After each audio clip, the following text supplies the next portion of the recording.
Alors, donc on se retrouve pour la suite et fin de notre histoire qui s'intitule Casa Jizo. Donc Casa, c'est le petit chapeau pointu en paille qu'on voit là sur la couverture. Et Jizo, les Jizo, c'est on peut appeler ça presque une divinité bouddhique. C'est voilà, c'est un bodhisattva qui est très apprécié des Japonais. Donc voilà, c'est ces petites statues qui représentent Jizo. Donc, Casa Jizo, on est en plein hiver, et qu'est-ce qu'il se passe? Eh bien, on a un couple de petits vieux qui sont extrêmement pauvres, qui n'ont pas d'argent pour s'acheter ne serait-ce que du riz. Ils voulaient faire des mochi, et du coup, ils n'avaient même pas de riz pour faire de la pâte de riz gluant. Donc, le petit papy, il est parti vendre des vieux kimonos à la ville, malgré la neige qui tombe sans cesse, parce qu'on est le 31 décembre. En chemin, il a vu ces 12 statues de Jizo qui ont l'air un petit peu tristounes parce que, elles se prennent la neige sur la tête. Donc qu'est-ce qu'il fait? Il les dépoussière, il enlève la neige de leur tête et il leur fabrique des petites boulettes, des petits mochi en neige, en attendant de pouvoir leur en offrir des vrais en pâte de riz. Ensuite, il arrive à la ville, mais il ne parvient pas à vendre ses kimonos, parce que tout le monde s'en fiche, c'est les préparations du Nouvel An, donc personne n'a la tête à ça. Il est très triste, il remballe son matériel, et là, il y a un deuxième petit papy qui vient lui proposer d'échanger ses chapeaux en paille contre ses kimonos. Il accepte, ils échangent, et du coup, lui, il repart chez lui avec 11 chapeaux en paille, plus le sien, ça en fait 12. Bon, il n'a pas gagné d'argent, mais il a des nouveaux chapeaux, pourquoi pas. En rentrant chez lui, il voit que les Jizo se sont repris de la neige, donc qu'est-ce qu'il fait? Il les dépoussière et il leur donne les 11 chapeaux qu'il vient d'échanger, plus pour le 12e, il lui offre son propre chapeau. Il fait une prière et il rentre chez lui. Arrivé chez lui, sa femme lui dit « Bah, t'as pris la neige, t'as plus de chapeau, t'as plus de kimono, t'as pas d'argent, qu'est-ce qui se passe ?» Bon, il raconte l'histoire, mais c'est pas très grave. Ils sont quand même heureux d'être tous les deux, et puis sa femme lui dit qu'il a fait une bonne action en aidant les Jizo. Donc, ils ont pas trop de quoi manger, ils boivent de l'eau chaude et ils mangent des petits pickles, et c'est tout, mais en tout cas, ils se couchent heureux. Sauf que, en pleine nuit, ils entendent des bruits très bizarres, comme s'il y avait quelqu'un qui tirait quelque chose de très lourd, un peu un bruit de traîneau, on ne sait pas trop ce que c'est. Et on entend également des bruits de clochettes, on entend des cris un peu genre « Oh, is !» tout ça. Et ils se disent que y a quelqu'un qui est juste derrière la porte. Et on s'était arrêté là. Donc là, on avait eu toutes les théories possibles. Donc on va voir ce que c'est réellement ce dénouement de l'histoire. Donc comme d'habitude, chacun fait comme il peut en fonction de son niveau. Vous ciblez la lecture de kana, vous ciblez les kanji si c'est ce qui vous intéresse, le vocabulaire, la grammaire, etc. Chacun pioche en fonction de ses besoins et surtout n'hésitez pas à poser des questions. Je vais essayer de tout vous expliquer tranquillement, mais si jamais il y a un truc qui n'est pas très clair, n'hésitez pas. Ok, on est parti pour la page suivante. La voici. Donc là, on découvre, bien qu'il y a toujours beaucoup de neige, et je vous invite à lire avec moi à voix haute donc ce qui a marqué juste ici. C'est parti, on y va ensemble pour la première phrase. Oji-san to oba-san wa mimi o sumasemashita. Oji-san, oba-san, là, on les reconnaît, ce sont les deux petits vieux, donc le vieillard et la vieillarde. Et qu'est-ce qu'ils ont fait? Mimi. Mimi, ça c'est un mot important. Le kanji également, il est classé JLPT 5, donc si vous ne le connaissez pas, c'est le moment de l'apprendre.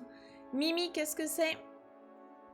Plus de ça, le mot est super mignon. Mimi.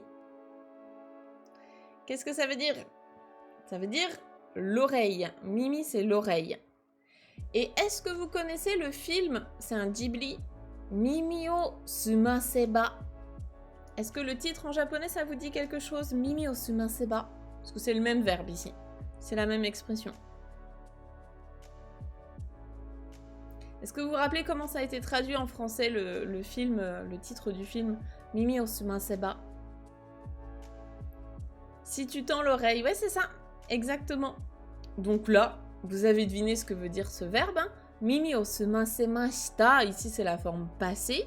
Donc sumaseba, dans le titre du film, hein, c'est du conditionnel. Donc si tu tends l'oreille, là on nous affirme, donc c'est du passé, c'est un verbe au passé.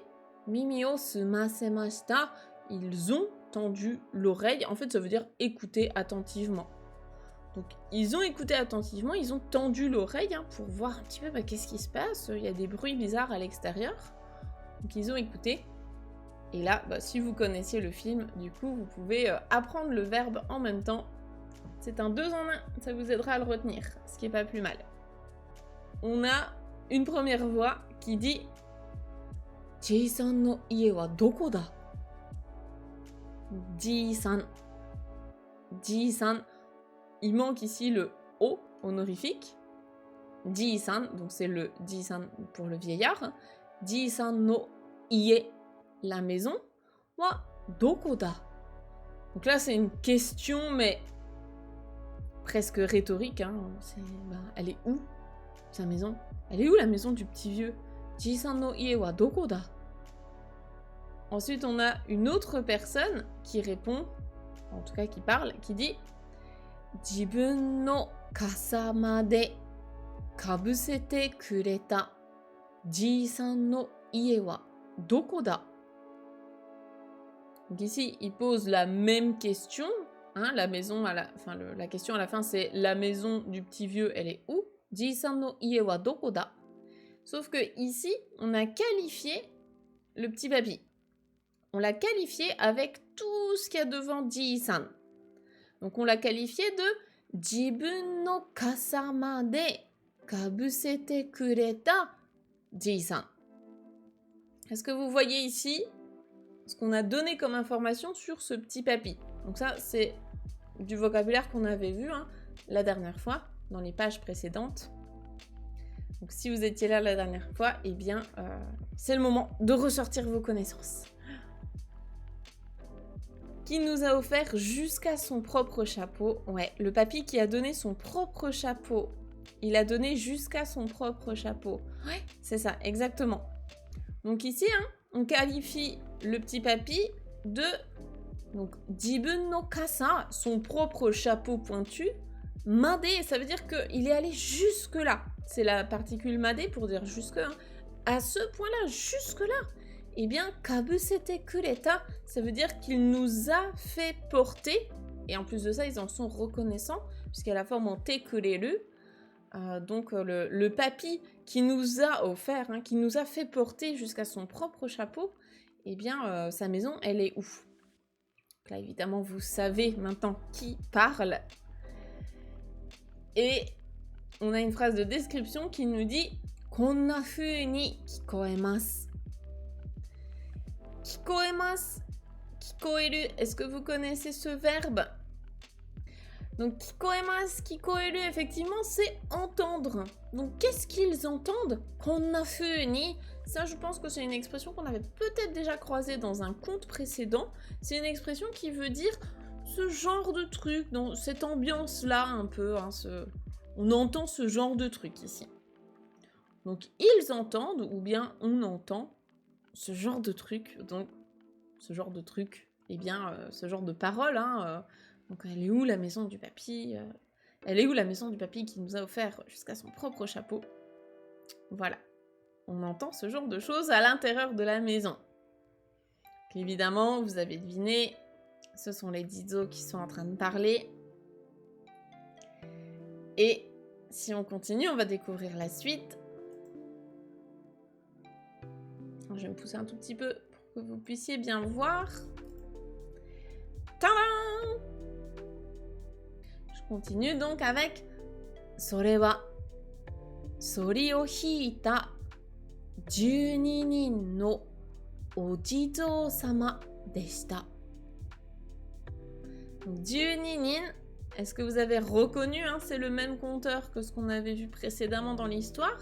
C'est le compteur des personnes, du nombre de personnes. Et là, si on révise les chiffres, on a 12, donc 12. 12 personnes. Le sore, ici, quand on a sore dans un texte, en tout cas dans ce genre de choses, eh bien, ça fait référence à ce dont on a parlé juste avant dans le texte. Donc, sore wa, truc qu'on entendait avant, hein, donc les paroles, tout ça, tout ce dont on parlait avant.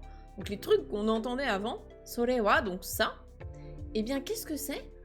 Sori o hiita. Donc sori, c'est le traîneau. Hiita, c'est le verbe hiku, hikimasu qui veut dire tirer. Donc ici, c'est du passé. Et qu'est-ce qu'on a qualifié? Eh bien, 12 no ojizo-sama. Donc les 12 jizo-sama qui tiraient le sori, le traîneau, donc c'était. Donc ce qu'on a entendu avant, les paroles qu'on a entendues avant, c'était les jizo-sama, les 12 jizo-sama qui tiraient le traîneau. Donc là, encore une fois, on a qualifié un nom avec un verbe. Donc ça, c'est ce qu'on voit à la fin du niveau GLPT 5. Et bien sûr, il y a un cours entier qui est dédié à ce type de construction de phrase dans la formation Objectif Japon. C'est dans le module 4, dans l'extension GLPT 5.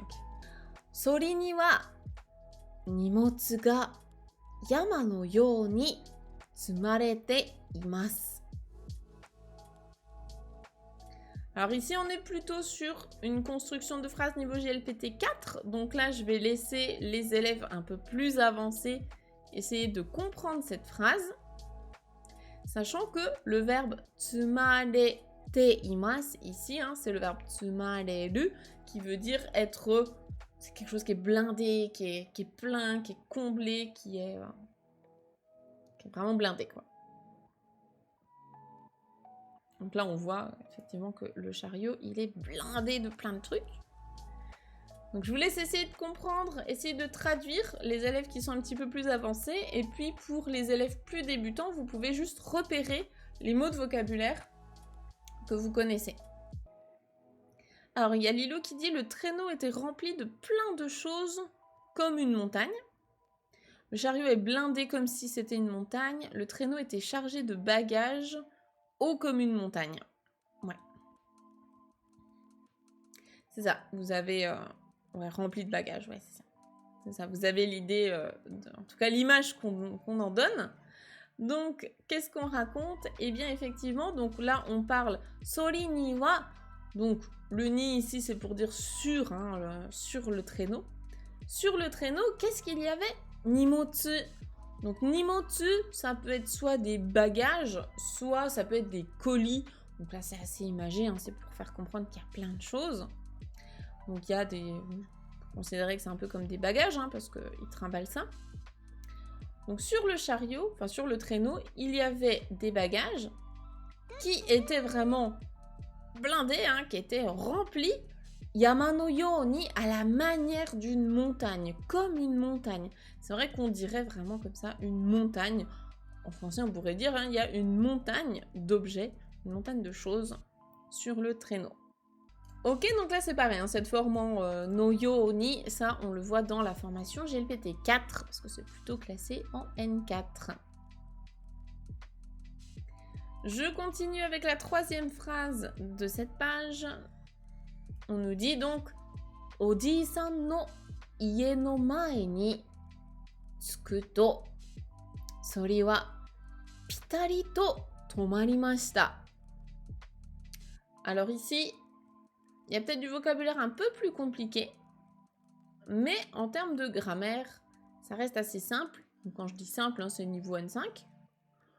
Donc Oji-san no ie no mae ni, devant la maison du vieillard. Tsuku, est-ce que vous reconnaissez ce verbe? On ne tient pas les kanji, c'est très chiant. Est-ce que vous reconnaissez le verbe tsuku? Qu'est-ce qu'il veut dire ici?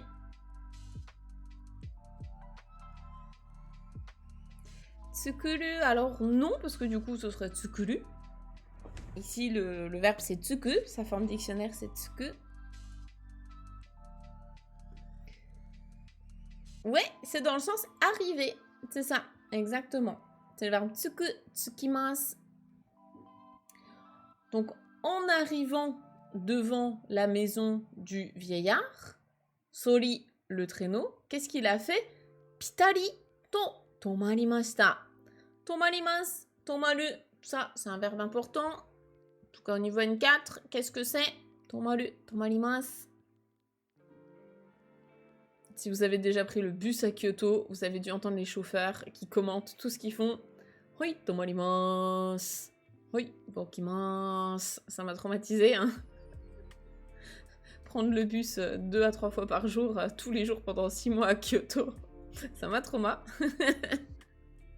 Ouais, c'est ça, c'est s'arrêter.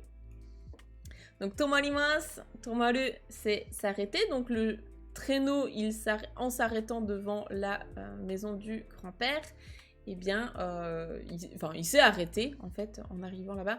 Il s'est arrêté. Et pitarito, alors ça peut avoir plusieurs sens, mais ici, c'est vraiment dans le sens s'arrêter soudainement, ou ça peut être s'arrêter aussi parfaitement ou exactement. En tout cas, on comprend l'image, mais voilà, hop, il va jusque devant la maison et bam, il s'arrête pile devant, ou il s'arrête soudainement. On peut le comprendre comme on veut. Ok, on continue. Alors, je me rebouge parce que là, je suis en plein sur eux, un peu triste. Je vais me mettre là.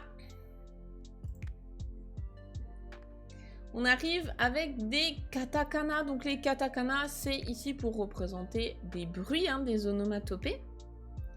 Donc là, le bruit, c'est Dosan, Doshin. Quelque chose comme ça. Alors, je vous avoue que je ne sais pas exactement ce que ça représente comme bruit. J'ai cherché, il n'y a pas grand-chose qui ressortait là-dessus. Mais en tout cas, on nous décrit ce que c'est un peu par la suite. Mais voilà, faut pas le prendre à la lettre, quoi. C'est vraiment comme si dans le texte en français, on avait prom, ce genre de choses, quoi, je pense. Donc, justement, la description qu'on nous en donne, c'est « Ie no mae de ookina oto ga shite, oji-san to oba-san wa koshi o nukashisou ni narimashita ». Donc justement, là, ce qu'on nous dit au début, hein, donc ie no mae de, devant la maison, ookina oto, un grand bruit, ga shite, donc les bruits et les odeurs, hein, pour rappel en japonais, on dit ga suru, donc il se fait un bruit, il se fait une odeur. En français, ce serait il y a eu un grand bruit, ou il y a une odeur, quoi. Donc il y a un gros bruit, des gros bruits qui se sont faits devant la maison. Donc c'est ça, hein, c'est les onomatopées, là, les bruits. Et ensuite, on nous dit que Oji-san to Oba-san wa koshi o nukashisou ni narimashita. Cette expression-là, pour ceux qui avaient suivi le conte sur le yokai Nopperabo, que vous l'ayez suivi en direct sur Twitch ou bien que vous ayez vu le replay sur YouTube, est-ce que vous vous rappelez de cette expression? On avait vu donc le verbe koshi o nukasu. Alors déjà, on peut réviser les parties du corps. Koshi, c'est quelle partie du corps? Ça se situe où dans le corps? Koshi, la hanche, ouais, c'est ça. C'est au niveau des hanches du bassin. C'est ça, les hanches, hein. Le bas du dos, ouais, exactement, toute cette zone-là. Donc, koshi, en fait, le verbe koshi o nukasu, ça peut avoir deux significations. Il y en a une qui est littérale et l'autre qui est imagée. Soit c'est littéralement se déboîter la hanche, donc c'est-à-dire que, enfin, je vais pas vous faire un dessin, mais par exemple, tu te lèves ou tu essaies de te lever et clac, il y a un truc qui va pas et tu t'es un peu déboîté la hanche ou déboîté le dos. Donc ça, c'est la traduction, enfin, c'est la version littérale. Et sinon, il y a une version un petit peu plus imagée, donc c'est ce qu'on a là et c'est ce qu'on avait aussi dans le conte sur le yokai sans visage. C'est le fait d'être tellement surpris ou d'avoir tellement peur que t'es par terre et tu peux plus te relever. Et ça, on le voit très souvent dans les animés, hein, quand on a soit quelqu'un qui est terrorisé, qui a vu un monstre, ou bien qui va se faire passer à tabac ou quoi. ou alors quelqu'un qui est surpris, genre Ouah, d'un coup, et puis en fait il est par terre et il peut plus se relever, et bien ça c'est l'expression koshi o nukasu, donc ne plus pouvoir se relever, quoi. T'es par terre et tu peux plus te relever. Donc c'est un petit peu ça. On les voit là, ils sont par terre et voilà, ils sont très étonnés parce que du coup il y a un énorme bruit devant chez eux, ils savent pas ce que c'est. Et ici, on a la forme en so ni narimashita.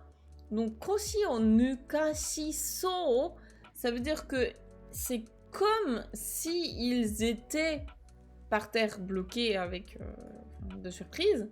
Ni narimashita, ça veut dire qu'il y a eu ici un changement. Avec le verbe naru, narimas, on montre qu'il y a eu un changement. Donc, avant, c'était pas le cas et maintenant, c'est le cas parce que c'est le verbe devenir. Donc, ils sont devenus comme s'ils étaient bloqués par terre de surprise. Et on continue avec Sorekiri. Sorekiri oto wa yami. Ato wa shin to shizuka desu. Sorekiri oto. Ici, c'est pour dire ce bruit dont on vient de parler juste avant, hein, parce que Sorekiri, il fonctionne, enfin là, il fonctionne avec un nom auto, pour justement montrer de quoi on a parlé. C'est un petit peu comme Sore tout à l'heure, hein, c'est vraiment pour reparler de ce dont on a parlé juste avant. On refait référence à ce dont on a parlé juste avant. Donc là, ici, c'était le bruit. Donc ce bruit, justement, le bruit en question, hein, je pense qu'en français on pourrait dire ça, le bruit en question, wa yami. Donc là c'est yamimasu, yamu, s'arrêter. Et ato wa, donc suite à ça, après ça, shin to shizuka desu. Shizuka, adjectif que vous devez connaître normalement au niveau débutant, hein, calme. Shizuka desu, c'est calme. Et shinto, c'est un adverbe, encore une fois, juste pour insister un petit peu sur le fait que c'est parfaitement calme. Donc il y a eu ce gros bruit, et suite à ça, ce bruit, il a cessé. Et ensuite, c'était absolument calme. C'était très calme, très silencieux. Ok, je continue.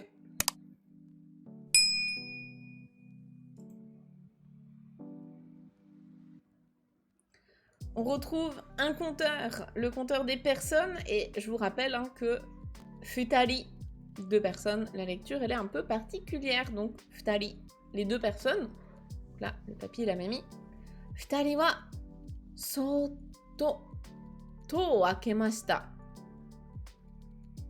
Donc les deux personnes, futari wa soto to o akemashita. C'est dommage qu'il n'y ait pas les kanji parce que moi, j'ai bugué quand j'ai lu soto, to. Je me suis dit, qu'est-ce que c'est que ça? Il y a un to en trop. Mais non, to, ici, c'est dans le sens la porte. Et to o akemashita, c'est donc ouvrir la porte. Ils ont ouvert la porte. Et soto, ça veut dire doucement, tranquillement ou bien silencieusement. Ça peut être aussi en secret, mais là, du coup, c'est pas le cas. Je pense que c'est plutôt tout doucement, silencieusement. Ils ont ouvert la porte. Et qu'est-ce qu'ils ont découvert? Vous l'avez déjà sous les yeux. Oba-san, koran. Donc ça, c'est le vieillard qui lui dit « Hé mamie, regarde !» Donc goran, c'est la même chose que mite. Goran, je pense que vous l'avez déjà entendu si vous êtes allé au Japon dans des magasins et que les vendeurs, les vendeuses vous ont dit Yukuri goran kudasai. Donc regardez tout doucement. Hein. Goran, c'est la version keigo du verbe mimas. Ici, je pense que c'est plutôt pour être un peu plus archaïque. Parce qu'il n'est pas spécialement poli avec sa femme. Hein. Il lui dit juste Hé mamie, regarde. Regarde ce qu'il y a là. Et elle répond Oji-san, kore wa ma. Kore wa ma. En fait, elle a même plus de mots pour décrire ça. Donc, waouh, papy, mais c'est. Waouh. C'est incroyable, quoi. Effectivement, ils ont ça sous les yeux. Et waouh! C'est effectivement un truc de fou. On va décrire ce qu'ils ont sous les yeux. Donc là, vous pourrez repérer le vocabulaire parce qu'il y a plein d'objets, je pense que vous connaissez déjà. Donc on est parti, qu'est-ce qu'on a, hein? Ie no mae ni okome ya yasai, sore ni omiso ya osake made dossari oite atta no desu. Je vous laisse me dire dans le chat tous les mots de vocabulaire que vous avez repérés, que vous connaissez déjà. Alors, qu'est-ce que vous avez repéré? On a effectivement du riz, des légumes, du miso, de l'alcool. Alors, il n'y a pas de fruits là-dedans. On parle pas de fruits. Oui, c'est ça. Des légumes, du miso. Donc, le miso, c'est la pâte de soja fermentée. C'est ça, donc vous avez tout repéré. Alors, je le repasse avec vous hein, pour être sûr que tout le monde ait bien compris. Donc, ie no mae ni, c'est comme tout à l'heure, devant la maison. Okome, kome, c'est du riz pas cuit, c'est les grains de riz. Ici, on a mis un O honorifique. C'est souvent le cas avec kome. Ya, c'est la particule pour dire et quand on a une liste qui n'est pas exhaustive. Donc, il y a plein de trucs. On cite quelques trucs, mais pas tout. Donc, il y a du riz et yasai, des légumes. Sore ni, en plus de ça, ça c'est un petit mot bien pratique, vous pouvez vous le noter. Sore ni, c'est quand vous faites une liste ou que vous donnez des arguments, et ben en plus de ça, qu'est-ce qu'on a? Au miso, donc du miso, de la pâte de soja fermentée. Il y a au sake, de l'alcool. Made, donc jusque-là, il y avait ça, et jusqu'à même de l'alcool, à offrir de l'alcool. Dossari oite atta no desu. Donc là, dossari, c'est un petit mot qu'on avait déjà croisé, je ne sais plus dans quel conte, mais ça veut dire en abondance. Donc, il y en a beaucoup, il y a plein de trucs. En abondance, il y en a partout. Oite atta no desu. Est-ce que vous avez reconnu le verbe qu'il y a là-dedans? Oite, qu'est-ce que c'est comme verbe? Effectivement, c'est le verbe oku, okimasu. Donc ici, c'est sa forme en T, oite, et c'est un verbe qui veut dire poser, déposer. Donc là, c'est la forme en T aru, T atta au passé. La forme en T aru, ça veut dire que c'est un état, on décrit l'état. Donc ici, tout ça, c'est posé en abondance. Et quand on met T aru au lieu de T iru, ça veut dire que ça a été fait par... Enfin, il y a une intention derrière. Il y a quelqu'un qui l'a déposé là en ayant une intention derrière. Donc évidemment, le chariot, il s'est arrêté pile devant leur porte. Évidemment qu'il y a une intention derrière, c'est de leur offrir et qu'ils le découvrent et qu'ils en profitent, etc. Et le nodes, c'est pour expliquer un petit peu plus, on insiste sur ce qu'on a sous les yeux, donc cette situation. Donc ça a été déposé comme ça en abondance, hein, tout ça, devant chez eux. Alors allons-y pour les petits Jizo. Trop mignons, beaucoup trop mignons. Alors c'est bon, vous avez le texte sous les yeux, on est parti. Oh, arewa. Est-ce que j'ai besoin de traduire ça? Allez, hein, juste pour l'explication, c'est quand on désigne quelque chose qui est au loin. Donc, kore, c'est proche de moi, sore, c'est proche de la personne à qui je parle, et are, c'est loin de nous deux, c'est quelque chose qui est au loin. Donc là, on parle de quelque chose qui est loin, donc ça, là-bas, au loin. Shinnen no asahi ga kirakira to sasu. Yukimichi wo 12人のお地蔵様が帰っていきます。Ici, je pense qu'on a du vocabulaire un petit peu plus avancé, donc je vais vous aider. Shinnen, si vous aviez le kanji, il n'y aurait pas de doute, hein, c'est la nouvelle année. Donc nen, c'est l'année. Shin, ce serait pour nouveau. Shinnen no asahi. Je parle pas de la bière, même si du coup c'est la même chose, ça veut dire la même chose. Hein. Hi, c'est le jour ou bien le soleil. Asahi, qu'est-ce que c'est? Eh bien, c'est le soleil du matin. C'est le soleil qui se lève le matin, tout simplement. Donc le soleil du matin de la nouvelle année, hein, je vous rappelle, hein, le début de l'histoire c'était le 31 décembre et du coup la nuit est passée, là on est le 1er janvier, c'est la nouvelle année. Donc Shinnen no asahi ga kira kira. Kira kira, c'est étincelant comme ça, briller, c'est comme des paillettes, c'est waouh. Encore une fois, on a un to pour donner à la manière de, on décrit ça, on décrit le verbe qu'il y a derrière. Donc ici c'est sasu, donc hi ga sasu, c'est le soleil qui brille. Donc là c'est le soleil du matin de la nouvelle année, il brille, kira kira, donc de manière waouh, étincelante. Et yuki michi, donc michi, le chemin, yuki avec de la neige, hein, un chemin enneigé. Et donc, qu'est-ce qui se passe sur ce chemin enneigé sur lequel brille le soleil du matin, tout ça de la nouvelle année? Eh bien, 12 no ojizo-sama ga, donc les 12 jizo, eh bien, kaette ikimasu, ils sont en train de rentrer chez eux. Donc, rentrer chez eux, c'est l'endroit où on les a vus au début de l'histoire, hein, c'est dans le virage, dans le chemin, ils ont un petit endroit où ils sont alignés. Et bah, du coup, ils rentrent chez eux.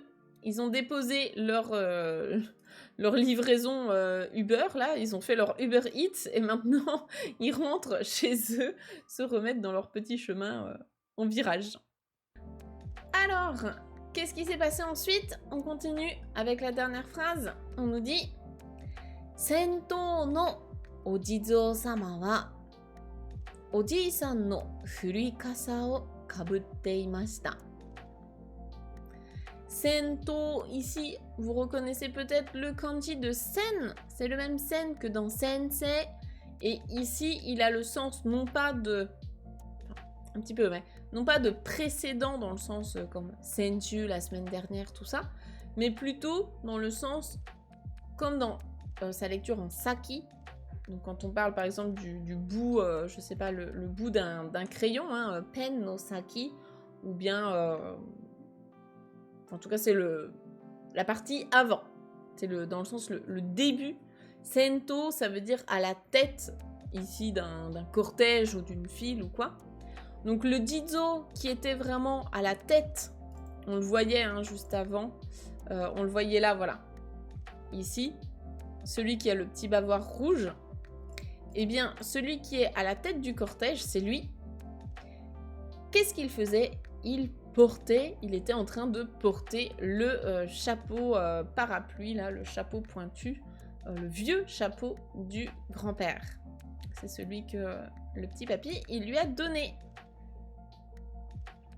Trop mignon. Donc c'est un peu le chef, quoi. C'est le leader des jizo. Ok. On a bientôt terminé. Il nous reste 2 pages à lire. Je vous laisse regarder un petit peu les images pour vous donner une idée de ce qu'on va lire. Alors ici, on nous explique. Il y a 2 phrases. On va essayer de les lire ensemble. La première, elle est toute en hiragana. Vous pouvez essayer de la lire à voix haute avec moi. Ça vous entraînera aussi à la prononciation en japonais, ce qui est important. Ojizo-sama wa kasa no orei ni tabemono wo hakonde kureta no deshita. Donc ici, le thème de la phrase, hein, ce sont les jizo. Donc les jizo, qu'est-ce qu'ils ont fait? Kasa no orei ni. Kasa, donc les chapeaux pointus. Orei, ici, c'est dans le sens... je suis en train de me dire que ça fait un faux ami aussi, c'est marrant. Orei, un peu comme une oreille. On peut le noter, Aurélie, éventuellement. Pourquoi pas? Donc, orei, qui veut dire ici un remerciement. Donc, en tant que remerciement pour les chapeaux, donc que le petit papy leur avait donné parce qu'ils étaient pleins de neige, eh bien, tabemono, de la nourriture, o hakonde kureta no deshita. Ils ont donc transporté, le verbe ici c'est hakobu, transporter. Ils ont transporté de la nourriture, du coup jusque chez eux. Ici, la forme en T que l'élu, c'est pour exprimer la gratitude. Donc là, on se place du point de vue du personnage principal qui est le petit papy. Donc en tant que remerciement pour les chapeaux, ils ont transporté de la nourriture jusque chez lui. On va lire la deuxième phrase, c'est pareil, elle est toute en kana, il n'y avait pas de kanji sur cette page. Donc allons-y ensemble, essayez de le lire à voix haute. Oji-san to oba-san wa mochi o tsuki gochiso o koshiraete sugu ni osonae ni ikimashita. Je la relis un petit peu plus vite pour essayer de mieux comprendre ce qu'on a raconté. Donc, oji-san to oba-san wa mochi o tsuki gochiso o koshiraete sugu ni osonae ni ikimashita. Ici, normalement, vous devez reconnaître quelques mots de vocabulaire qu'on avait vus plus tôt dans le conte. C'est encore une fois les mêmes mots qui reviennent. Ça, c'est l'avantage aussi des histoires comme ça, des contes. C'est que du coup, c'est tout le temps le même vocabulaire qui va revenir. Ça vous permet de voir des nouveaux mots plusieurs fois dans la même histoire. Et du coup, peut-être de les mémoriser. En tout cas, de mieux s'en rappeler. Donc ici, ce que vous auriez dû reconnaître, au-delà, bien sûr, de Oji-san et Oba-san, on avait mochi o tsuki, donc mochi o tsuku. Ici, on l'avait déjà vu, pour fabriquer des mochi, pour fabriquer la pâte de riz gluant. Donc ils ont fabriqué de la pâte de riz gluant. Et gochiso, gochiso c'est un festin. O koshiraete, ça par contre c'est un nouveau mot, on l'avait pas encore vu. C'est le verbe koshiraeru qui veut dire confectionner, fabriquer. Donc ici, confectionner un festin, faire un festin. Suguni, donc tout de suite, immédiatement, juste après. Osonae, ça on l'avait déjà vu également. Osonae, c'est faire une offrande. Osonae ni ikimashita, donc ils sont allés faire des offrandes juste après. Donc ils ont fait des mochi et ensuite ils sont allés les offrir. En plus de ça, ils ont donné plein d'autres trucs. Odizo. Voilà. Ok, est-ce que vous êtes prêts pour la dernière page du conte? Voici la fin. Et je trouve que c'est super joli comme histoire et comme illustration de fin, c'est trop mignon. Donc là, voici. Oji-san to oba-san wa totemo tanoshii o shougatsu o sugoshimashita.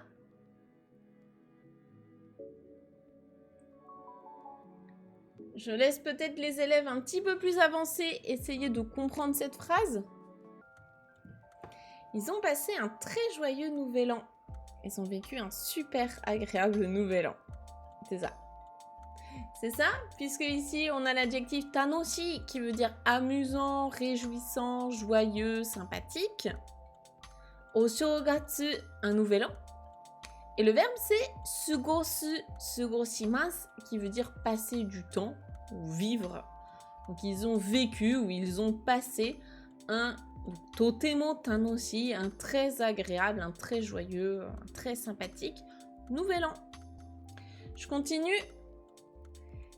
Yasashi futari wa sore kara mo ojizou-sama o taisetsu ni mamori shiawase ni kurashimashita.